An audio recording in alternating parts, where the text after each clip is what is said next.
Call the November 10th, 2025 City Council meeting to order, and we're going to start with the pledge of the flag and a short moment of silence. I pledge allegiance to the flag of the United States of America and to the republic for which it stands, one nation, under God, indivisible, with liberty and justice for all.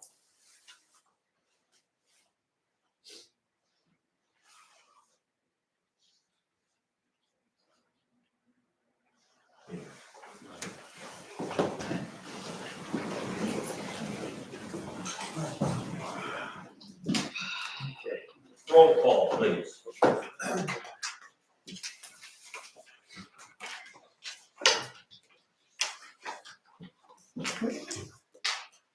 Councilwoman McGinnis. Here.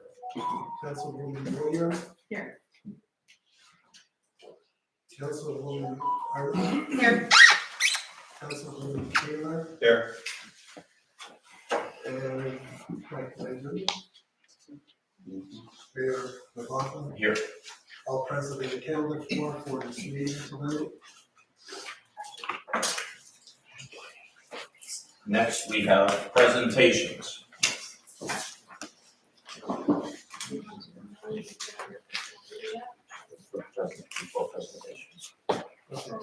But we need to remain, Presentation of other aspects of the presentation. so we can do this next. You want me to run out or inside? You're going inside. I'm going inside. Watch the wires.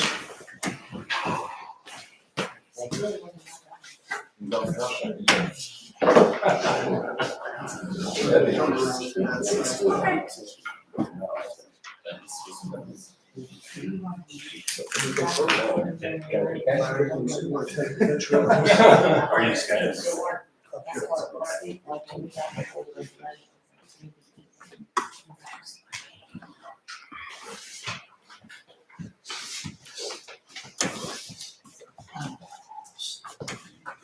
The mayor can do the meeting and my presentation.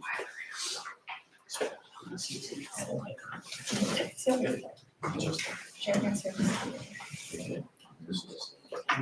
Statewide, and then organization afterwards. Program. Pennsylvania Recovery Organization. Okay, just want to present Oasis Recovery Club. This is a state award they received. It's the Pennsylvania Recovery Organizations Alliance Champion of Service Award for 2025. Number one institution, but institution and organizations. Congratulations, Danielle, and to your organization. Thank you.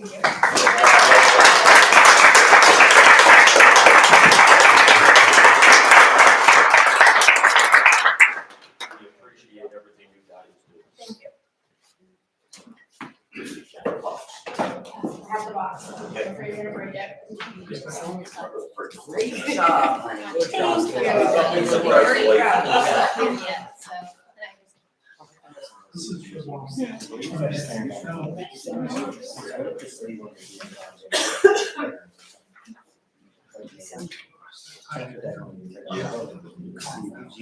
Everybody.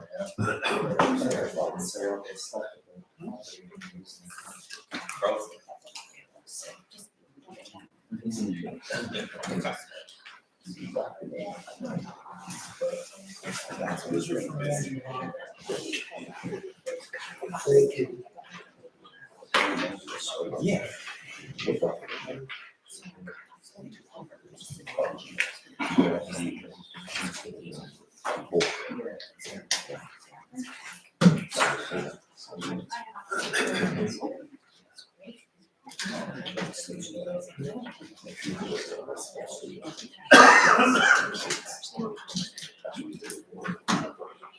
Sure. Okay. So we just have an amendment to the agenda, a couple amendments to the agenda. The amendments are number 6 under new business, that would be a motion to approve resolution 2516 And then under boards and committees, there will be a motion to reappoint Kathy Matovich to the EDA. What was the first one? The first one is number 6 under new business. That's resolution 2516. That is the emergency procurement. Yep. For the boiler. Mayor, let me know if you want me to explain the why for later. It's fine. I would think we can do that when it comes up. Absolutely. And that's number 6. BG. Yeah. Okay. Oh, I'm sorry, yes, under C. Okay. Just want to make sure I have it right. Okay. We're done with the presentation. The next one is, Bids. there's no business. Okay, we have no bids. Do we have any correspondence? No, Nothing. no. Okay, citizens' comments contingent upon business listed on the agenda. If you do come up, please make a note, make sure you sign the paper, tell us who you are and where you're from. Yes, and the 3-minute time limit most certainly still is in place. I'm Jesse Storm. I have signed the book and I own a bunch of rentals here in the city of Shamokin. I provided, what I'm commenting on is number 1 under the solicitor's report for the second reading of the ordinance for the off-highway vehicles. I had given 2 handouts early before the meeting started. And my concern is that currently we do not have an E-code for the 2020 legislation, which under Pennsylvania state law makes it illegal to enforce until it's codified and put on E-codes for the public consumption. So currently, our current law that's enforceable is that no motorcycles can be on the street of ATVs and UTVs can be on the streets in Shamokin under our current legislation that is codified on E-codes. So I formally request tonight that before expanding the ATV and UTV routes, confirm whether the ordinance is formally codified, signed, and published, the table or amendment and proposal until proper posting. PennDOT concurs and uniform enforcement policies are in place, requiring that the DCNR plates, yearly decals, and equal enforcement for all riders is in place. Currently, under our current legislation that is not codified on the E-codes, our police are not enforcing even what's illegally to be enforced at this point, and that's allowing those ATVs, UTVs, and motorcycles on the roads without the DNC plates, because the code that was passed requires them to uphold the DNC code and have clear plates on the vehicles with the registration from DCNR yearly and the insurance. We're not enforcing that, yet we are enforcing those rules on locals, pulling locals over that are on ATVs and UTVs without violate the current existing code, which is what opens the city of Shamokin up. And I don't want to argue about them being on the street, because I believe that there is a positive to them being here, but I want this to be done legally and right. So at the end of the day, what the city had passed in 2020 and still is not on the E-codes list for enforcement by our police is that legislation. Right now, the E-codes still read that there are no motorcycles, ATVs, or UTVs allowed on the road in the city of Shamokin. So that is what our police officers should be enforcing. So when they drive down the roads Friday, Saturday, and Sunday, and there's an ATV, UTV, or motorcycle on the road, whether it has a DNC plate on it, legal or not, they should be stopping and ticketing them, because that is the current law until it's updated on E-codes. And then I strongly urge the city not to pass new legislation changing the 2020 until it is actually codified on E-codes before we make a change. And I respectfully, request that you guys review what I've provided, because it does show that the city loses their qualified immunity, the police lose their qualified immunity. Everyone at this table that's code officers, including the solicitor, I gave you guys a separate one, would lose their qualified immunity for not enforcing equally across the law. So when we're going after city residents for their ATVs and UTVs, but we're driving down Main Street, Shamokin, or Independence Street, Shamokin, and you've got every other vehicle there doesn't have a DNCR plate visible with that year's decal on it, and we're not stopping and ticketing them and arresting them. That's unfair to the locals. I mean, Thank you very much. We'll take that under advisement. thank you. Do we have any other citizen comments? Come on. Not on the agenda, Mike. Pardon? They are not on the agenda. You don't have to be on the, oh, it's not on the agenda, then that would be at the end of the meeting, All right. okay? Okay, do we have a motion to accept the minutes of the Shamokin City Council meeting of October 13th, 2025? That was a regular city council meeting. A motion by Mrs. Moyer. Seconded by Councilman Taylor. And a roll call. Mr. Duganitz? Yes. Mrs. Moyer? Yes. Mr. Taylor? Yes. Ms. Barlow? Yes. And Mayor McLaughlin? Yes. The motion carries unanimous. Okay. Do I have a motion to approve the bills from October 2025 as listed on the bill list? Any questions? I do have a question. Sure. This month, I questioned this last month. This month, on 10/20, check number 8160, the first insurance funding, which is, I was told, is the liability insurance for $12,800, maybe $2. This month, I see a single bill for that. Last month, there were 2 transactions for the same insurance. One was on 9/12 and one was 9/16. And one was an online payment and one was the check number 8070. Was that ever Yes. clarified? Was that a double payment or was I don't that? know if we clarified it or not, but I can tell you that it was just a late bill, that's what I wanted. It was a late bill, okay. And I believe they did say that. We did clarify that. Okay. Yeah, we Okay, I'm sorry. And that's fine. Okay, Always better to ask than not. otherwise I don't have any questions. So do we have the motion? Well, I have a question. Oh, another question. Go ahead, Mike. 1017 with the liquor. Now, I understand that that's, it was void because the RDA picked it up, but how much was it? Do you remember, Michelle? I don't remember. You don't I have- can't remember what I'm looking at. I can't remember either.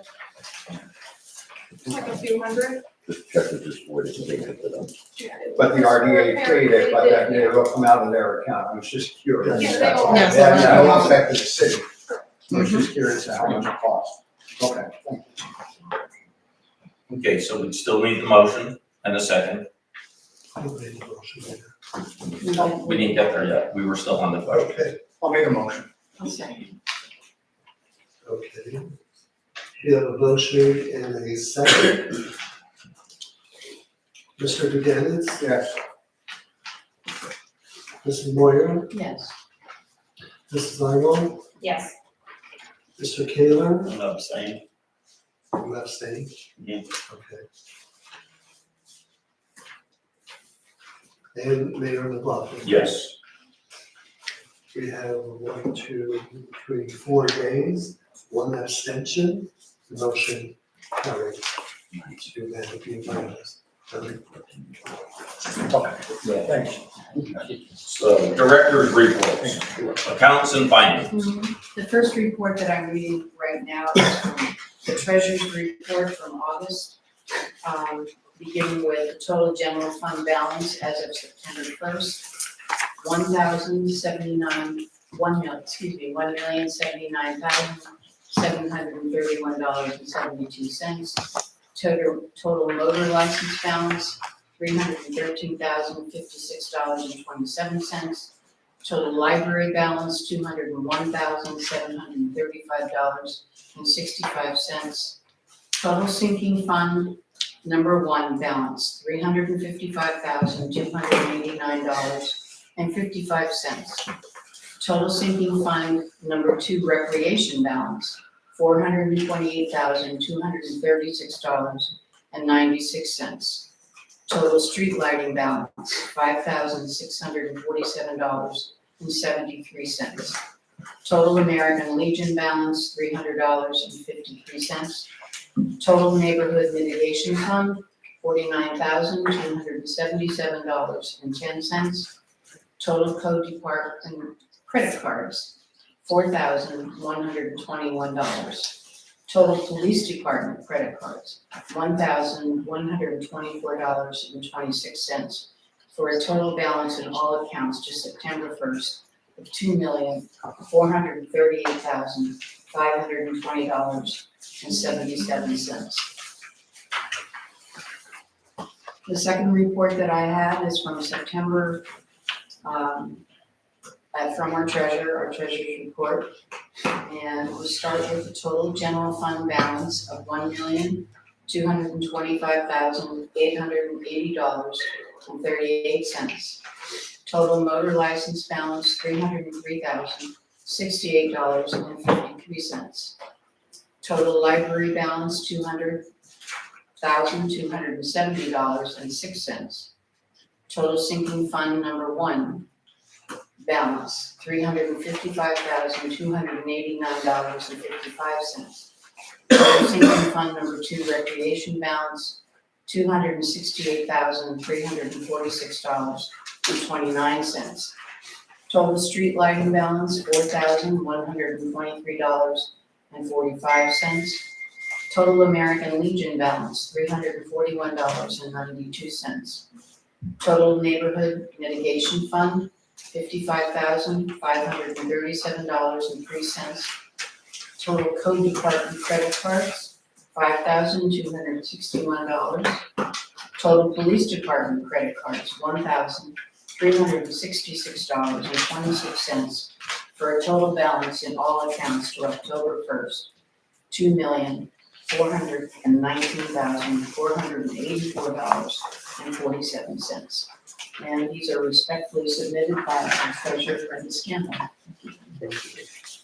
That's it. Right now. Thank you very much.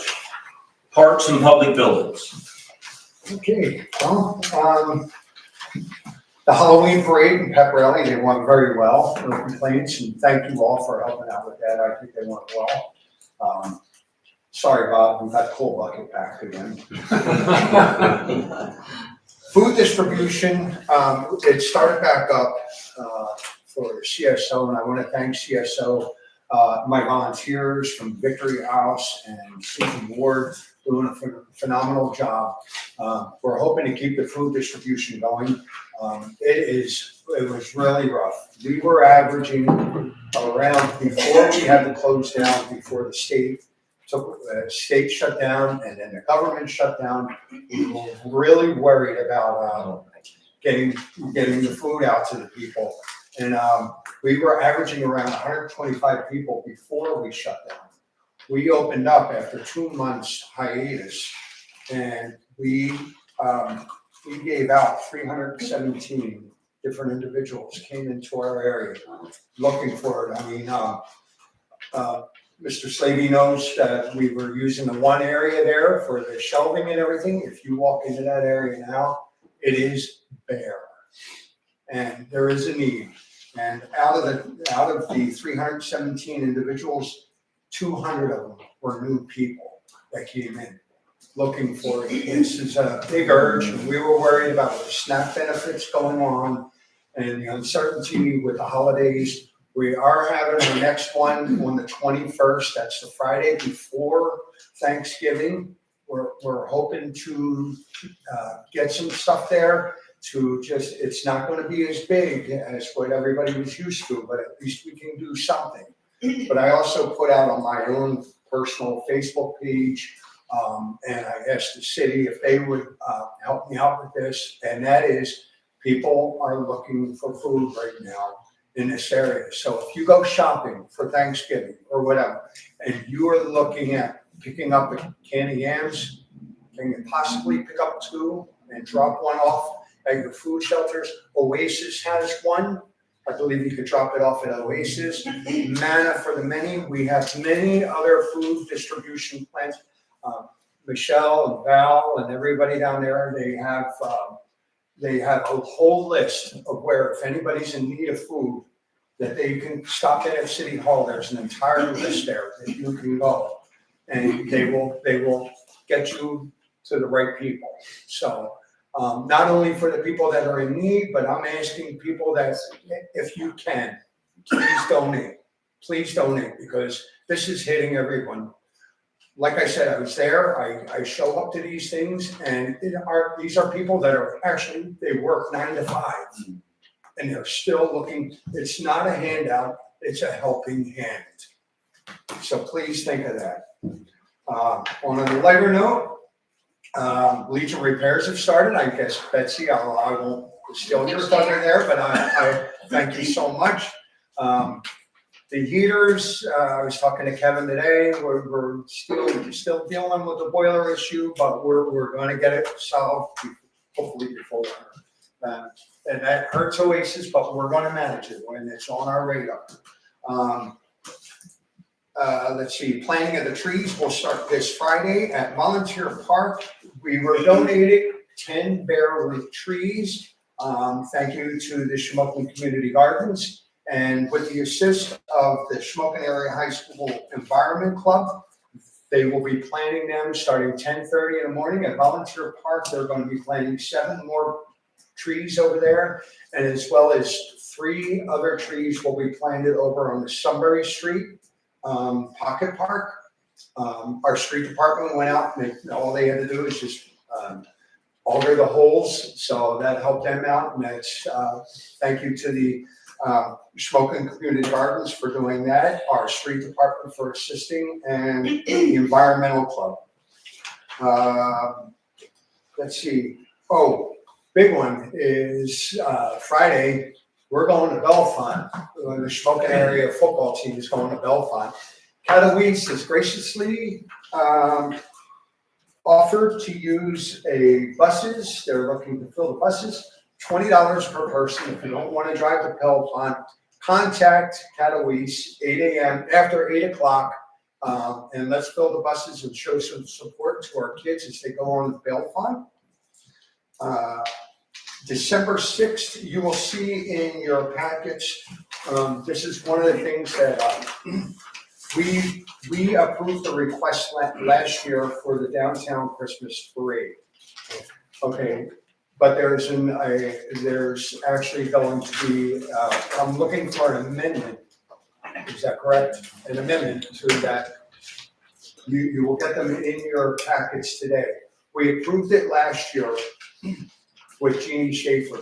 Jeannie Schaefer is a little under the weather. Tammy Rhodes is actually taking care of the parade this year, the holiday parade and tree lighting.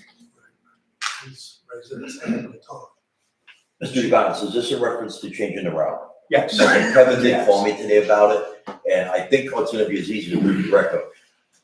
What they wanna do is, they wanna start from Claude Taylor Park, come out on the 6-6 to Mulberry down and stop at the Indies. The Indies has offered to do it. Other years it was, we started on Mulberry, came all the way down and stopped at Market Independence at the town park. When Kevin called me today, we weren't sure how we had to go about that because they have approval to have the parade. The only thing that's changing is the route. We're taking 2 or 3 blocks off here and adding it at the beginning. So I wasn't sure how that had to work. That's why we passed it up the line. And this will be in the evening instead of during the day. But are you talking getting PennDOT approval or just city council approval? Well, since this was made last year, when I talked to Kevin, our concern was, do we have to do anything to amend it? Because under the original motion was to have the street routes listed as the way they were. They have now recently changed them because of plans where Santa Claus is gonna be. Yes, we're gonna have to make a motion to Okay. change those routes. Other than that, everything else was the same as far as PennDOT goes. What they're looking to do is they're going to go from Claude Keeler, start the parade, they're gonna go down Market Street, then come up Market Street from Lincoln Towers, come up and then light the tree. So it's gonna be all one flow of, Well, they're going to Sixth Street, correct? Sixth. Clark Keeler Park to yeah, Sixth, East on Arch. Sixth to Mulberry, Mulberry to Market, Market to Mulberry Leeds. to Market, but, and then stop at Indies. So they're just Almost making- reversing the route. they're reversing the route, making a loop, and it's at nighttime. That's the way it was explained to me. Yes. So, you all have it in your packet. If we can amend that today, I'd appreciate it. So that they can get to work on that. And I want to thank Tammy Rhodes because of Jeannie being under the weather. Tammy Rhodes has really done an excellent job in making sure that we're still going to have a Christmas parade. What else? That's all to all my friends and family, tomorrow is Veterans Day. And I just want to say thank you to all who have served, and who have served and who are serving now. Thank you for your service and happy Thanksgiving, guys. Thank you, too much. That's all I have. Thank you. Mr. Griffin, are you okay with this? Yes. So, public safety. Without treatment, public information. Sorry. Oh It's normally Betsy, I do that. I'm just working my way. There you go. Street and public improvements. Okay. Next week is the last week for the street sweeper. The leaf sweeper has been pretty busy, especially the past 2 weeks with the high winds that we've been getting. Kevin does have the plows and the salt trucks ready to rock and roll just in case that white stuff starts to fall. The only last thing is last week at workshop, I did present a paid to park presentation that I gave the information to the mayor and Mr. Slavy about certain areas in this city that does not have any meters. And the company will provide signs for us at no expense to us that we could generate more revenue for paid parking. Other than that, that is all I have at this point. Thank you very much.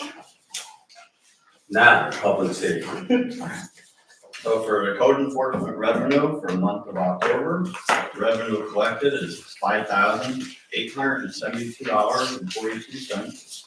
For the code enforcement activity, complaints addressed, 194, warnings, 36, notice of violation letter sent, 33, rental inspections completed, 18, posted unfit is 5, stop work order issued is 5, tickets issued is 3, citation issued 74, and fire call is 6.